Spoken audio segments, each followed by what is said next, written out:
Olá, bem-vindos à segunda parte do Janelas de Conto. Mais uma conto, mais um conto, mais uma janela aberta a múltiplas reflexões.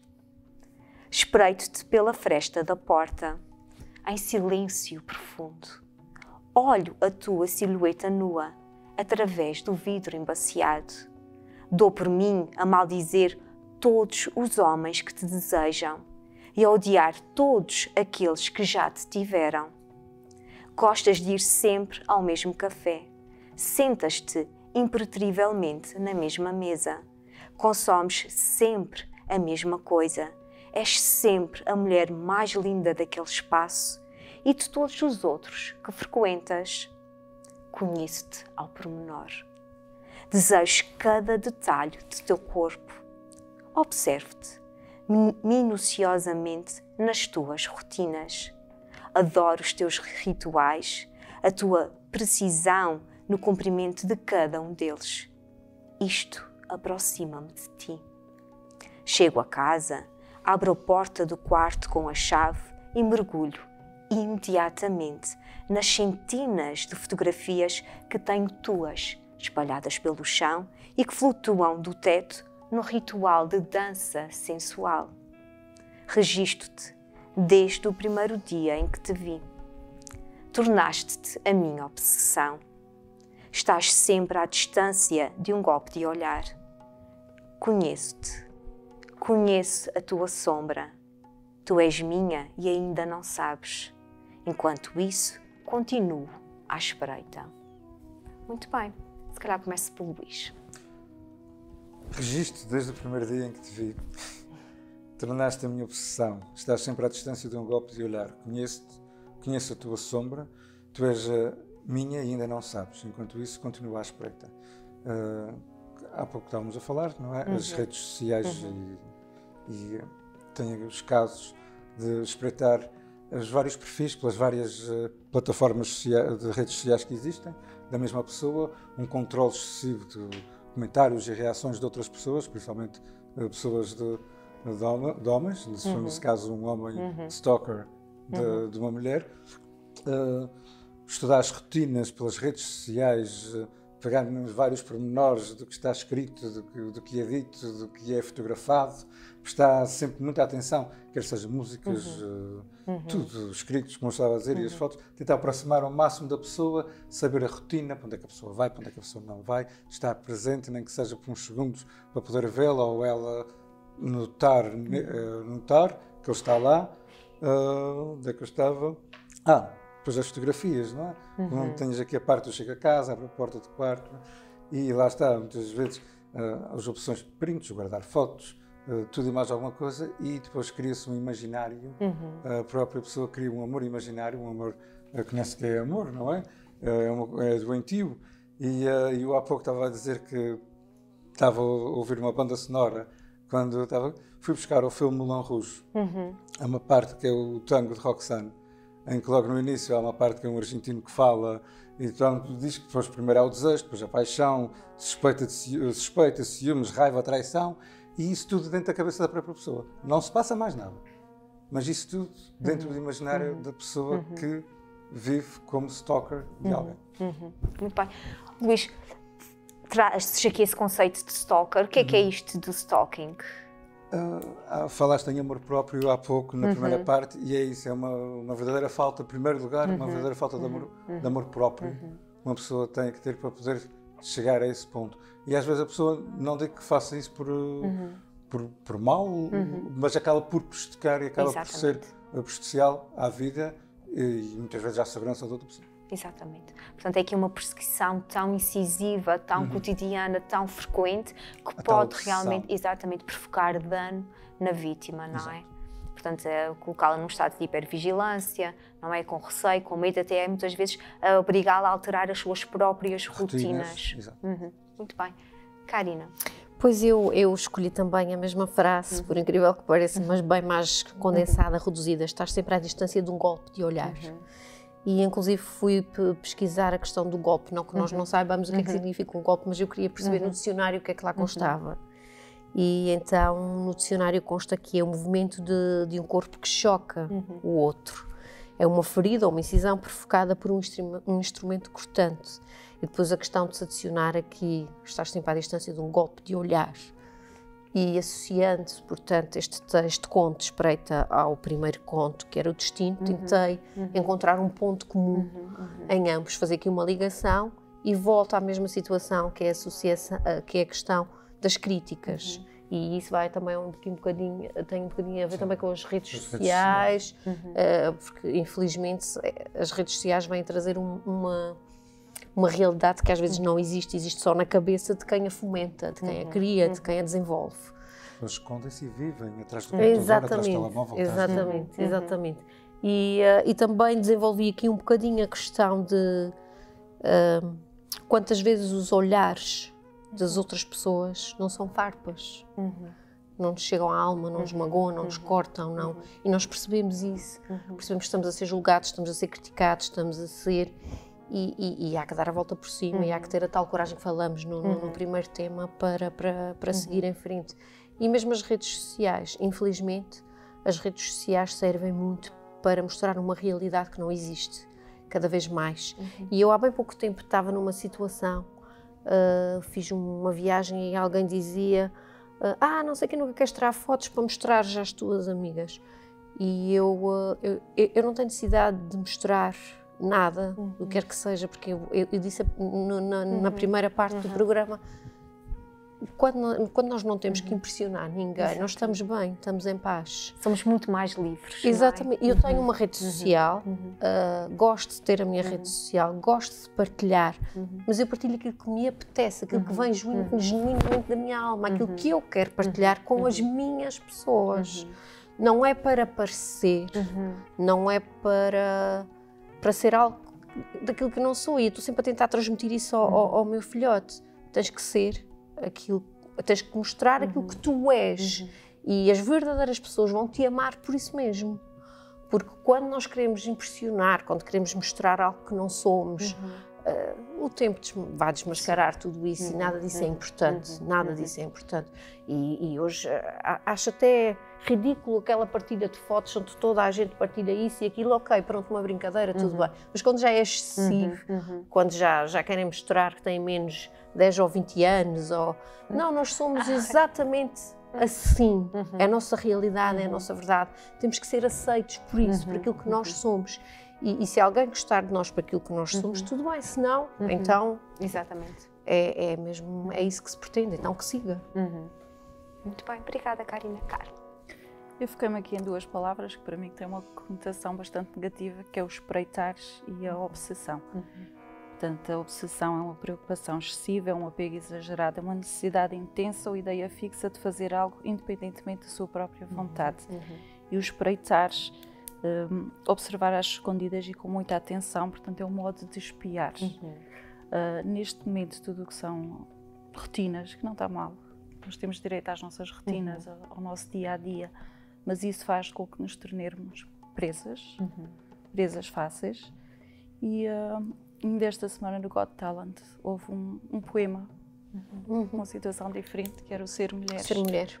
Que muito também interessante, estava muito fantástico, estava muito bonito. O simples fato às vezes a gente tentar apenas ser simpáticas, dar um sorriso, dar um bom dia, é mal interpretado pelo outro lado, faz com que a pessoa crie coisas que não têm nada a ver.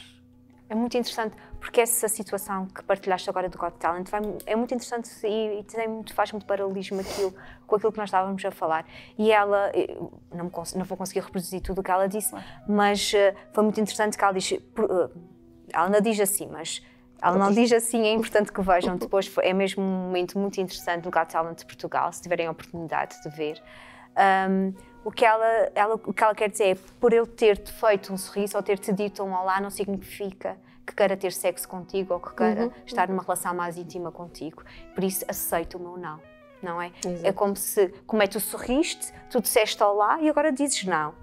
Isto é incongruente, não. Faz muita congruência, não posso, senão vou deixar, não é? Ter que me enclausurar e deixar de ser simpática, deixar de ser cordial, deixar de ser tudo aquilo que também é a nossa essência para nos proteger de possível predador, não é? E é importante é que a gente consiga ser respeitados e que o outro lado consiga perceber que a simpatia não é uma janela escancarada, nem uma porta aberta, nem um convite a algo mais íntimo, não é? Isso é que é importante diferenciar. E às vezes essa diferenciação não é assim tão bem feita e acaba por criar alguns constrangimentos. Portanto, foi aqui um ótimo paralelismo, porque realmente foi um momento muito bonito, de uma partilha bastante interessante e que nos faz refletir sobre essas situações. Uma questão muito engraçada também que a Carla trouxe foi a questão do espreita, como duas palavras que lhe realmente chocaram e que têm uma conotação negativa. E aqui, porque ele vai espreitar o corpo nu, não é? Imaginem o que é terem alguém na vossa casa sem vocês se aperceberem a espreitar-vos, não é? Isto é extremamente forte e duro, não é? Esta invasão, não é? Completa. A falta de privacidade a ti. Exatamente. E depois já aqui a outra questão, que é, neste caso, essa situação, há aqui um stalking, uma perseguição que é mais física, não é? Em que há uma perseguição em que se vai atrás, em que se entra no espaço do outro, mas também, quando nós falaram, e vocês falaram aqui muito bem das redes sociais, as redes sociais acabam também por abrir-nos muito, se não tivermos a prudência nem o cuidado, porque muitas vezes há o hábito de estou aqui, Exato. tal local às X horas, já sei onde é que vou encontrar aquela pessoa, não é? Isso também torna-se, eu vou a este evento, a pessoa vai àquele evento, então se calhar vou aproveitar e vou lá estar também.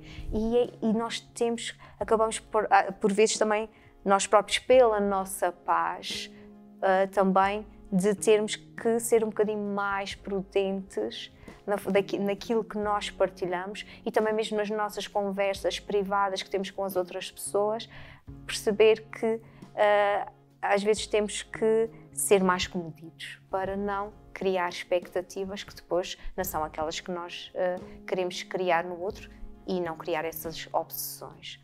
Vocês consideram que, neste caso, do personagem deste conto, que é um stalker, vocês consideram, fala-se em obsessão, golpe de olhar, espreita, vocês consideram que isto é um comportamento normal ou isto é um comportamento de alguém que possa ter uma patologia?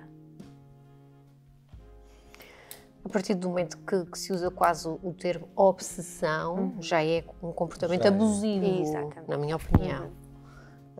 Porque eu acho que é preciso haver equilíbrio em tudo. Quando, como é no conto, em que vê todas as fotos, que espreita, percebe que ela que vai sempre ao mesmo café, que bebe a mesma bebida, que tem sempre a mesma rotina, portanto já há mais do que uma espreita, há uma invasão de privacidade. Aquela pessoa acaba por ter sempre alguém que a está a vigiar ou até a controlar. E de alguma forma é um comportamento abusivo. Aqui o que eu sinto, se calhar, pode ser um bocadinho ingênuo da minha parte, mas eu considero sempre que as pessoas não podem ser sempre más, não é? As pessoas têm coisas boas, têm coisas menos boas. E quando se tem um comportamento ou a nossa forma de viver e de estar é pautada sucessivamente por comportamentos que são mais desajustados, nós temos que estar no campo das patologias, não é? Sociopatia, psicopatias, porque eu considero que quando uma pessoa tem uma vivência normal, não é? E nós, seres humanos, somos aqui claramente que erramos, claramente que temos comportamentos que são mais desajustados, podemos ter uma ou outra intervenção que realmente não foi a melhor e podemos fragilizar e magoar o outro. Acontece a todos nós, mas depois também temos o reconhecimento da falha, pedimos desculpa pelo erro, amadurecemos, crescemos. Quando o comportamento é sempre, não é? Este comportamento de foco afunilado em determinada direção, sem empatia, sem compaixão, não é? Sim. Sem se colocar no lugar do outro. O que é que isso pode provocar no outro? Eu penso que isso não é um padrão de comportamento que não recaia sobre uma patologia. E a falta de empatia, para mim, é uma das coisas... Eu considero a falta de empatia quase... Não quero julgar ninguém, mas um defeito. Sim. Porque quando nós nos colocamos no lugar da outra pessoa, conseguimos, não é sentir a dor, mas se calhar conseguimos bem. Se eu tomar essa atitude, eu vou feri-la, eu vou magoar, e não é isso que eu pretendo. Exatamente. Portanto, ser um bocadinho mais cuidadoso, ser um bocadinho mais até generoso, digamos assim, porque o objetivo não é fazer sofrer, então vamos ter esse cuidado. E o pensamento às vezes é muito fácil, eu vou dizer isso, ou estou a pensar dizer isso, ou às vezes sai, e sai e dizer, gostava que me tivessem dito isso, não gostava. Então, se eu não gostava que me tivessem dito aquilo, é o momento certo para pedir desculpa, não te deveria ter dito isso. Exato.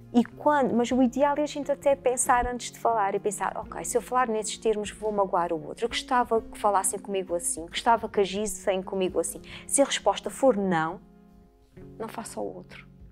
Okay? E é um bocadinho, a empatia pode ser pensada também neste sentido, que é, gostava ou não de ser colocado nessa situação, sentia-me confortável ou não que falassem Isto comigo era assim. O ideal de todas as relações, porque às vezes nós também, pronto, e agora vem a parte negativa, porque somos seres imperfeitos. Nós nem sempre conseguimos isso. Pode haver esse esforço, essa tentativa mas também erramos muitas vezes. E às vezes a questão é o tempo que nós deixamos passar este erro e a coragem de dar o passo assertivo.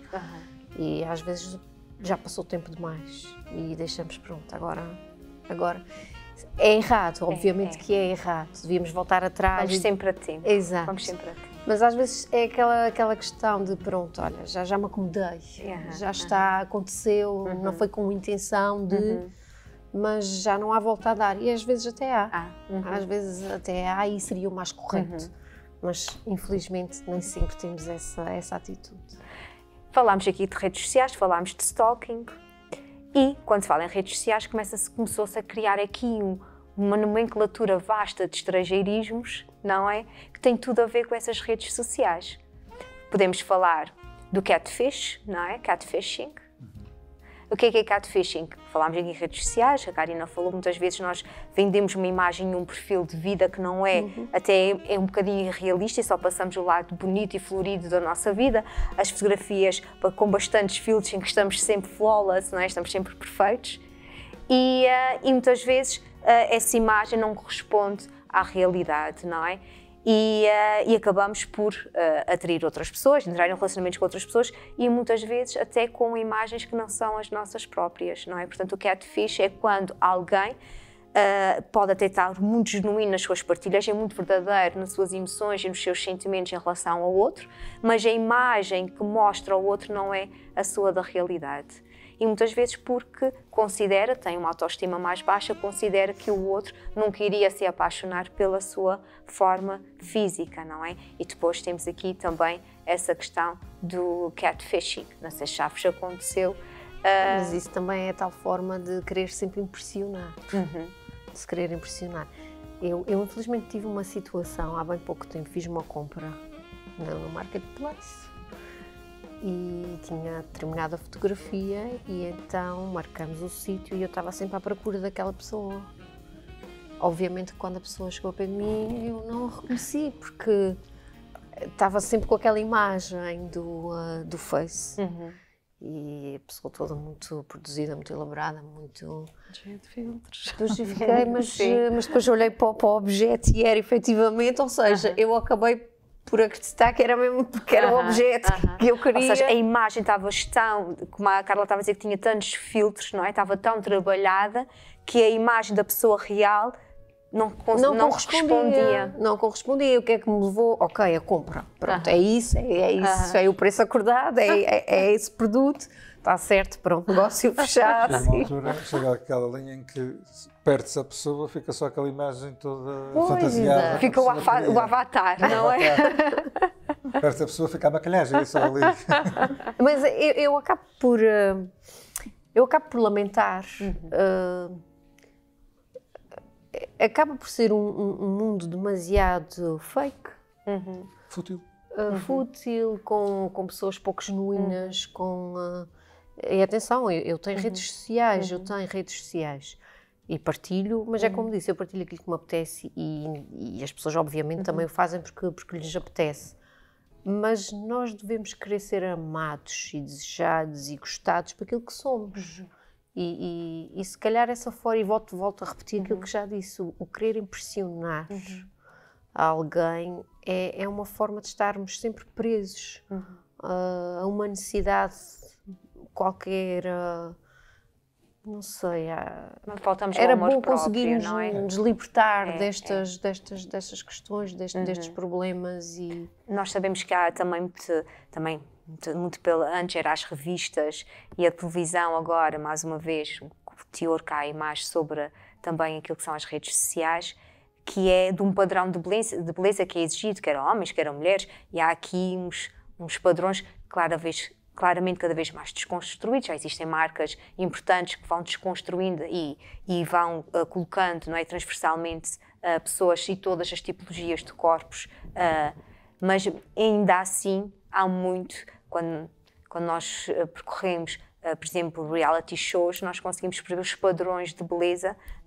das pessoas que entram, não é? Ainda há muito esta imagem de um determinado padrão de beleza, e às vezes as pessoas querem se aproximar daí, acabam também por criar esta ilusão também nas suas próprias redes de fotografias e de imagens amplamente trabalhadas, que depois, no confronto da realidade, acabam por não ser coincidentes. E mais uma vez aqui é importante olharmos e percebo aquilo que a Karina estava a dizer, a questão de, às vezes, é sentir compaixão também, não é? No sentido em que a pessoa tem que realmente amar-se bastante para se permitir a ser fiel e verdadeira consigo própria e ser verdadeira com aquilo que mostra aos outros, não é?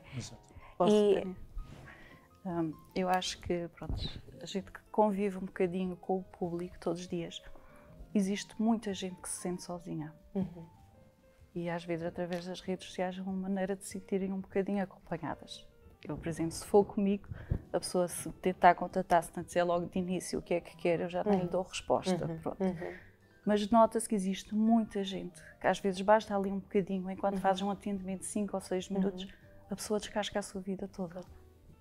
Precisam de ser vistas, de ser ouvidas. E se calhar é uma maneira de pessoas mais tímidas, mais sozinhas, que não se sentem essa vontade com a sua imagem de abordar as pessoas e aproveitam. Sentirem uma proximidade. Sim, também percebo esse ponto. Mas mais uma vez parte dessa baixa autoestima.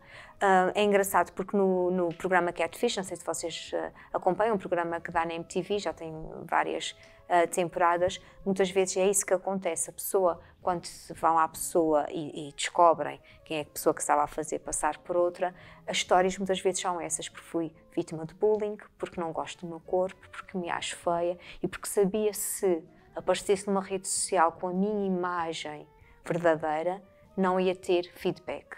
Ninguém iria falar comigo, não teria forma de conversar com outras pessoas, não teria forma de criar ligação. Isto é avassalador quando ouvimos isso, não é? Mais uma vez, expectativas da sociedade, mais uma vez comparações, não é? E mais uma vez, como é que uma pessoa, por ser mais alta ou mais baixa, mais gorda ou mais magra,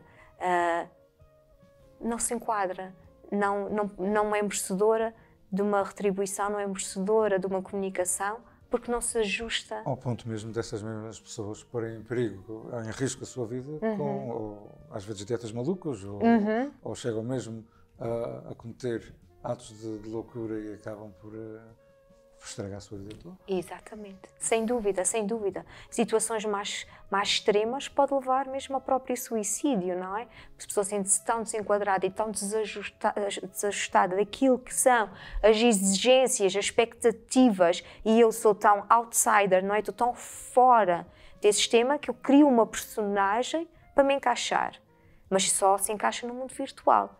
E depois o que é que acontece? Vivo no virtual. Somos avatares. Somos avatares, não é? Isso é bastante interessante de refletir, e mais uma vez é uma abertura e uma janela aberta para que a gente olhe para nós e pense como é que eu olho o outro, não é? E sermos generosos, mais uma vez generosos e gentis na leitura que nós fazemos do outro, na aceitação que nós temos do outro. E essa aceitação é de tudo. Por exemplo, nós julgamos muito o outro através daquilo que é o efeito de algo, não é? A forma como a pessoa se veste, como se movimenta, como fala. Já estamos aqui a rotular a pessoa. Ai, tem interesse ou não tem interesse em conhecer melhor aquela pessoa. Temos mesmo que abandonar essa tipologia de preconceito. Tantas vezes conhecemos pessoas, depois quando estamos a conversar, que são lindíssimas e que têm um conteúdo tão interessante de explorar e acontece precisamente, mas lá está, temos que sair do virtual. Muitas vezes acaba porque dar-nos essa hipótese à pessoa porque convivemos com ela no dia-a-dia. Pois, é verdade. E aí consegue-se perceber que a pessoa realmente é muito mais do que aquilo que apresenta. Exatamente. Mas se não for assim num contexto de dia-a-dia, a gente provavelmente nadar hipótese. Se calhar não procura, não é? E isso é muito interessante. Portanto, mais uma vez, eu convido lá para casa. Vamos nutrir pensamentos gentis, pensamentos generosos, vamos partir do princípio da bondade do outro e vamos devolver essa gentileza e bondade. Nós temos que ter consciência que, enquanto seres humanos, nós temos preconceito. O preconceito existe. Ele existe. O que é importante é sabermos este preconceito existe. Eu sei que olho para uma pessoa e posso até, num primeiro momento, fazer algum julgamento, mas depois racionalizar isso. Colocar isto no meu coração e pensar, não, vou dar uma oportunidade real a esta pessoa, porque não posso, não é? De forma alguma, porque é demasiado injusto, não é? Fazer logo aqui uma rotulagem da pessoa. Muito bem, nós estamos aqui a nos aproximar aqui da reta final desta nossa segunda parte e pedi aqui para vocês pensarem numa frase, num poema, num trecho de uma música, alguma coisa que sejam palavras, porque, mais uma vez, aqui as janelas de conto, as palavras têm lugar de relevo, palavras, conjugação de palavras, frases, que sejam realmente alimento para a vossa alma e que sejam palavras que vos ajudem a caminhar ou que estejam relacionadas com as temáticas que nós afloramos hoje. Posso começar pela Carla. A Carla gosta muito de textos e gosta muito de frases ditas, mas para hoje eu optei por 2 lemas, que é o que eu levo para a vida e tento cumpri-los, que é o não faças aos outros aquilo que não queres que façam a ti. É o meu lema de vida. E não fazer aquilo, faz o que eu digo e não faças o que eu faço. Porque eu, para poder exigir, eu tenho que ser o exemplo. Perfeito. Isso é extremamente importante, que é, nós somos importantes agentes de socialização e nós devemos ter o cuidado de sermos o exemplo, não é? E quando nós somos o exemplo, não é? Se for o exemplo da gentileza, se for o exemplo da cordialidade, mais facilmente consigo contagiar os outros a replicarem também este comportamento em vez de exigir do outro e não o fazer, não é? Perfeito. Muito obrigada, Carla. Karina. Eu volto àquilo que foi a minha conversa inicial, que é não devemos efetivamente ser o que a sociedade quer, aquilo que a sociedade nos impinge. Devemos ser autênticos e verdadeiros para connosco e para com os outros.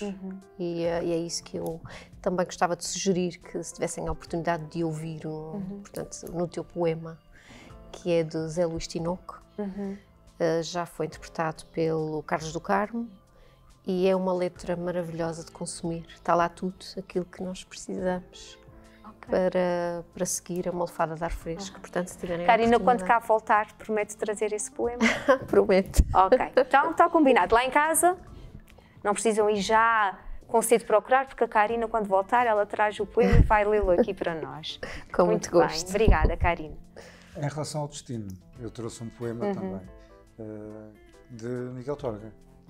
Sísifo, que é tal coisa, nós podemos mudar o nosso objetivo, temos que recomeçar e então eu recomeço, se puderes, sem angústia e sem pressa. E os passos que deres neste caminho duro de futuro, dá-os em liberdade. Enquanto não alcances, não descanses, que nenhum fruto queiras só metade.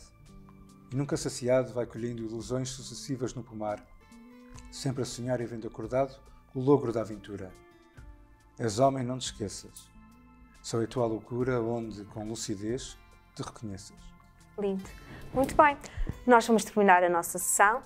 Aqui, essa nossa segunda parte de Janelas de Conto e de Miguel Torga, muito importante, de fruto não queiras só metade, não é?